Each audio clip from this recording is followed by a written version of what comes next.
سنة 2009 في ولاية أوكلاهوما الأمريكية، عائلة اسمها جاميسون، الأب الأم والبنت الصغيرة خرجوا بالعربية علشان يشوفوا قطعة أرض كانوا ناويين يشتروا فيها بيت.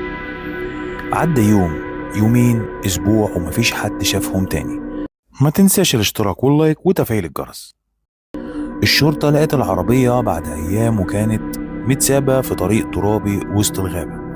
جوه العربية حاجات أغرب من الخيال، محافظهم، الموبايلات، كلبهم لسه عايش بس حالته سيئة جدا.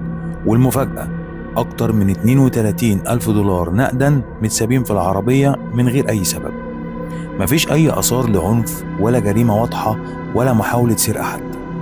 وبعد شهور طويلة جدا من البحث لقوا هياكلهم العظمية على بعد 5 كيلو من مكان العربية، بس مفيش دليل واحد يوضح ايه اللي حصل بالظبط. التحقيقات قالت ممكن يكون قتل او انتحار جماعي او حتى حاجة خارقة للطبيعة، لان جيرانهم كانوا بيقولوا ان الاب كان بيتكلم عن ارواح شريرة في البيت قبل الحادث بأسابيع. لحد النهاردة محدش عارف الحقيقة، ازاي عيلة كاملة تختفي فجأة كده، وليه سابوا كل حاجة وراهم. سر اختفاء عائلة جاميسون لسه لغز بيرعب أمريكا كلها.